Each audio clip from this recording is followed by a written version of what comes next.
つもご視聴いただきありがとうございます。前回に引き続き、眠っている画材シリーズの第2弾です。今回の使っていない画材はこれ。カランダッシュの水溶性クレヨンネオカラー2。2年前は1本300円だったのが、現在は350円になっています。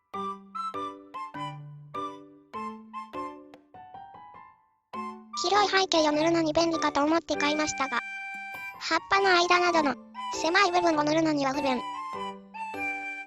かといって高価なので、先を尖らすために削るなんてもったいない。不便さとケチ根性のせいでずっと放置していましたが、心を入れ替えてなんとか使いやすい方法を考えました。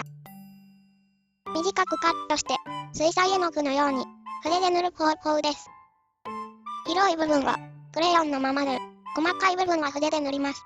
考えたっていうほどのアイデアじゃないですが、全然使わないよりはマシです。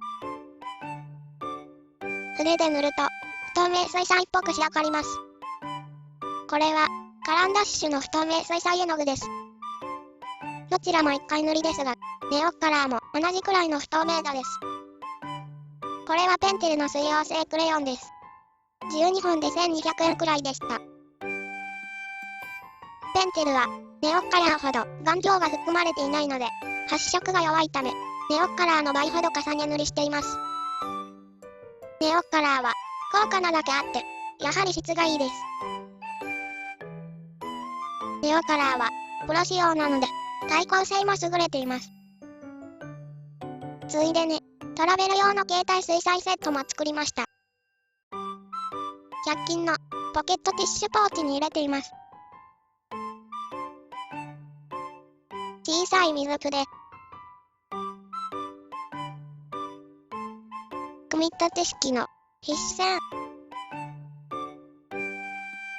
ミントの缶で作ったのは、ネオカラーをカットして作ったミニパレットです。せっかく作ったトラベルセットですが、引きこもりなので、使う予定は全然ありません。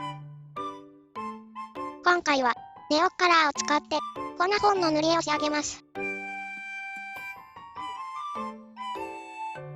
この本は、いろんな画材の使い心地を試すための実験用として使用しています。紙質は薄くもなく、厚くもなく、普通くらいのクオリティで、シンプルなイラストは塗りやすいと思います。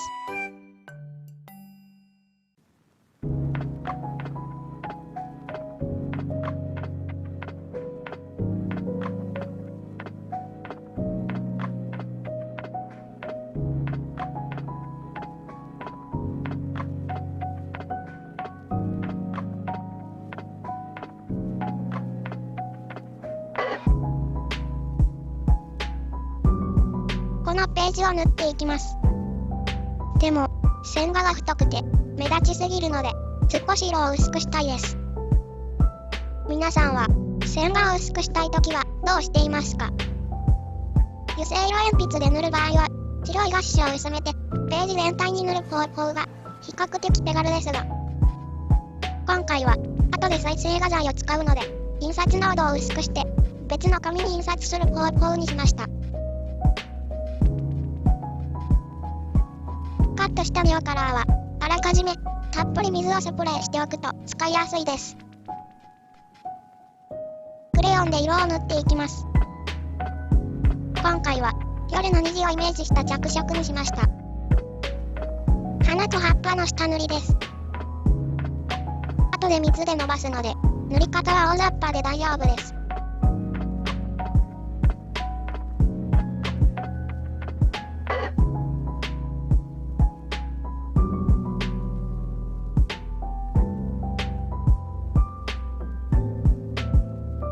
この紙は表面強度が強くないので、あまり筆でこすらないように水で伸ばします。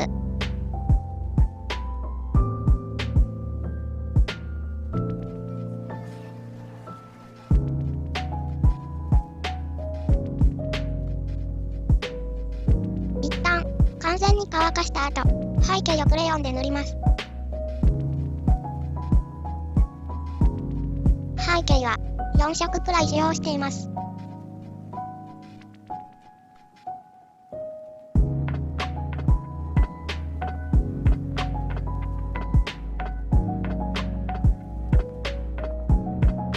この時は狭い部分は塗らないで大雑把に塗れる部分だけを塗っています。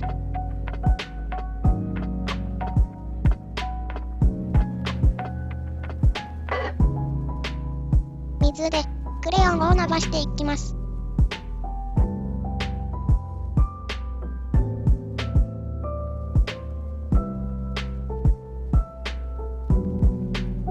クレヨンで塗れない狭い部分はカットしたネオカラーで水彩絵の具のように塗ります。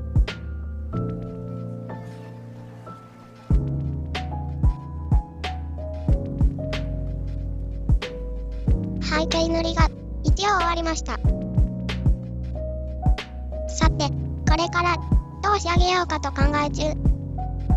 私は気が変わりやすいので、塗っているうちにどんどん予定変更になります。皆さんはアイデアに行き詰まった時はどうしていますか？私は手持ちの絵本を見たり、ピンテレストを閲覧したりしてインスピレーションを探します。そうこうするうちに忘れてしまって未完のままの塗り絵が溜まってしまうわけです。普段全く出番のない蛍光色の色鉛筆を使ってみることにしました。半透明の虹をイメージして塗っていきます。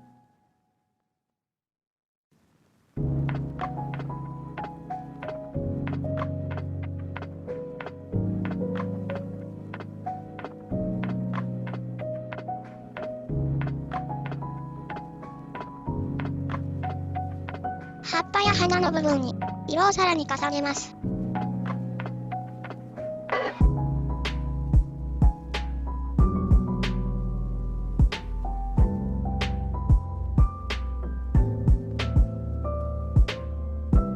葉っぱに葉膜を描きます。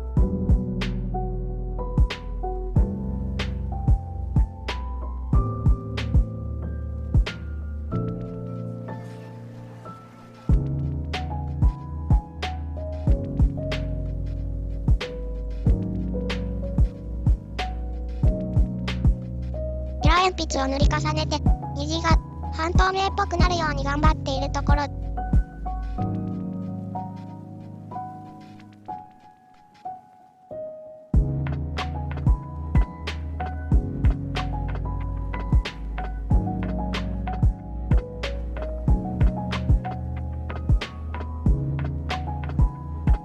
ホワイトインクで線を描き足します。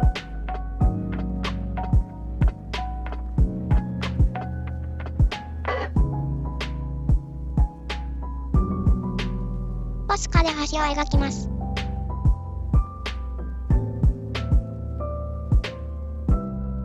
銀色インクをスパッタリング。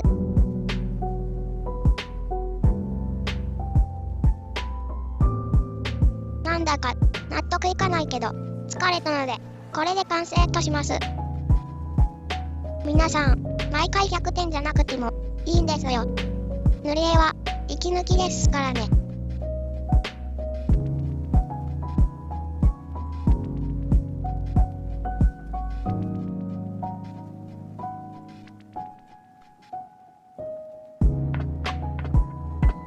ちょっとした工夫ですが、今までよりもネオカラーが使いやすくなりました。